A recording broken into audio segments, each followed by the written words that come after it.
이상하다. 세상에서 죽음이 다 사라진 것 같아요. 여러분, 세상에서 죽음이 다 사라지면 어떤 일이 생길까요? 안녕하세요. 네, 독자 여러분, 만약에 여러분에게 여러분이 사랑하는 그 누군가가 생을 마무리하고 떠나야 한다는 그런 이야기를 여러분에게 한다면 여러분은 어떤 생각을 하시게 될까요? 네, 그런 한 소년을 그림책에서 만나보도록 하겠습니다. 제목은 도토리 껍질 속의 죽음이라는 책인데요. 네, 미리엘 맹고라는 작가가 글을 썼고 카르멘 세고비아라는 작가가 그림을 그렸습니다. 표지를 한번 볼까요? 네, 어떤 소년이 굉장히 큰 낫 앞에 서 있습니다. 검정색이잖아요, 낫이. 여러분, 뭐가 떠오르시나요? 네, 사신이 들고 다니는 검정색 큰 낫이 생각나신다고요? 네, 보도록 하겠습니다. 한 소년이 엄마로부터 이런 이야기를 듣게 돼요. 엄마가 막 찾아다녀도 없는데 침대에 계시는 거예요. 그래서 엄마한테 엄마 어디 아파요? 왜 그래요? 그랬더니 뜻밖의 이야기를 합니다. 엄마는 이제 떠나야 돼. 곧 그분이 오실 거란다. 여러분, 엄마는 왜 떠나야 되고 오신다는 그분은 누구일까요? 그런데 이 아이는 바로 엄마에게 질문을 합니다. 누가요? 그랬더니 엄마가 죽음의 신, 그분이 나를 그분의 왕국으로 데려갈 거야 라고 말합니다. 엄마, 그게 무슨 말이에요? 여러분이라면 어떤 생각이 드실까요? 이 소년은 서둘러서 마을로 갑니다. 네, 자, 아주 큰, 아주 시커먼 존재 앞에 서 있는 이 소년 물어봅니다. 이 소년에게 이 아주 시커멓고 커다란 존재가 해안 바닷가 외딴집 알고 있냐고 물어봐요.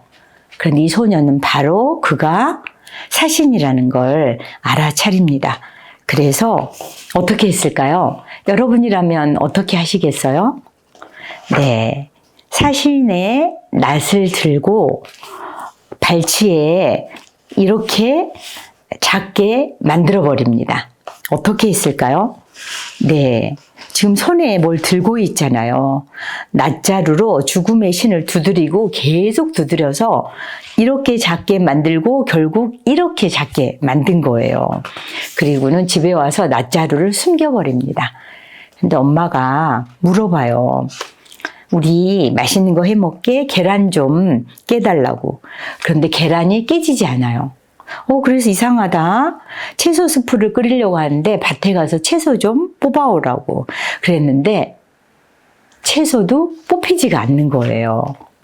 시장에 가서 사람들이 이제 많이 모여있는 그 옆을 지나가는데 사람들이 하는 이야기를 듣게 됩니다. 물고기 한 마리도 못 잡았다. 이상하다. 도대체 계란도 깨지지 않고 식물, 야채나 먹거리도 뽑히지 않고 생선도 잡히지도 않고 그런데 한 아주머니가 이 상황을 정리하는 한마디를 합니다. 이상하다. 세상에서 죽음이 다 사라진 것 같아요. 여러분, 세상에서 죽음이 다 사라지면 어떤 일이 생길까요? 대부분은 죽음이 다 사라지면 너무나 혼잡한 질서가 깨지는 혼란스러운 상황만 생각하게 되는데 이 그림책은 또 다른 측면에서 이야기를 이어갑니다. 이 아이는 엄마한테 이야기해요. 자기가 이렇게 뭔가 안타까운 상황을 만났고 죽음을 이렇게 작게 만들어 버렸다고. 그래서 엄마가 이야기합니다. 잘 생각해봐라. 세상을 살게 하는 유일한 것이 있는데 그걸 네가 없애버린 거다. 그것이 뭘까요? 그렇죠. 바로 죽음입니다. 그런데 엄마는 굉장히 지혜롭게 이야기를 해요. 모든 것에는 제 시간이 있어. 그걸 모른 척하면 세상은 엉망이 되고 마는 거야. 그래서 폴은, 이 아이의 이름이 폴인데 폴은 바닷가로 나가요. 자기가 아까 요만하게 만들어버린 사신 있잖아요.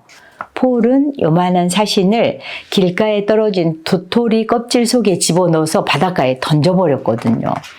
그것을 찾아 헤맵니다. 새들한테 물어봐요. 새들은 잘 모른다고 하고 개한테도 물어봅니다. 그런데 개가 내가 농어한테 데려다 줄게. 그래서 농어를 만나게 됩니다. 그런데 결국 농어를 통해서 이 폴은 자기가 피하고 있던 죽음을 다시 대면하게 됩니다. 네. 내가 사라졌으니 모든 게 잘 될 거라고 생각했겠지. 누가 한 말일까요? 맞아요. 다시 발치에 있는 죽음을 만나게 됐는데 그 사신이 그렇게 말합니다. 하지만 폴, 이걸 명심해. 죽음이 사라지면 삶도 재빨리 사라져 버린단다. 여러분, 폴 손 위에 올려져 있는 이 작은 사신 보이시죠? 이 폴은 얼마나 깊은 생각 속에 빠져 있을까요? 수많은 질문이 파고들겠죠? 죽음이 말합니다. 얘야, 날 이제 꺼내주렴. 이제 모든 걸 제자리로 돌려놓을 시간이야. 여러분, 폴은 제자리로 돌려놓는 노력을 할까요? 여러분이라면 그 사실을 수용하고 제자리로 돌려놓는 용기가 있을까요? 그러나 폴은 제자리로 돌려놓는 선택을 합니다. 그리고 사신은 그에 대해 폴을 격려하는데 어떤 방식으로 격려하느냐. 네가 나를 풀어줬으니 저 낫으로 엄마를 데려갈까 걱정하지 마라. 당장은 엄마를 데려가지 않겠다. 그래서 폴이 엄마랑 함께 오랫동안 행복하게 살았다는 이야기예요. 그러나 폴은 슬퍼했을까요? 네, 폴은 생각이 달라졌습니다. 책에서 직접 한번 확인해 보시기 바랍니다.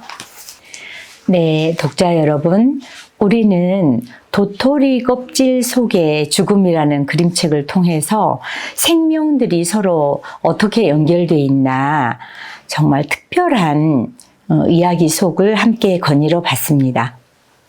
죽음이 사라진 세상에 어떤 역설이 우리에게 질문을 던지는지 함께 이야기를 나눠보면 우리들의 그 두려움 또는 궁금함 또는 삶에 대한 어떤 탐구 이런 것들을 마음껏 펼쳐볼 수 있는 정말 좋은 그림책이에요.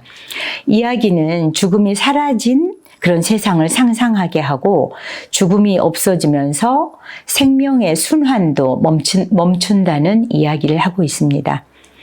이 폴은 죽음이 삶의 필수 조건임을 깨닫게 되는데요. 만약에 이런 이야기가 없다면 내 말로 어떻게 죽음이 삶의 필수 조건임을 이야기할 수 있겠어요? 이게 그림책의 힘이라고 생각해요. 이야기와 그림의 힘이죠.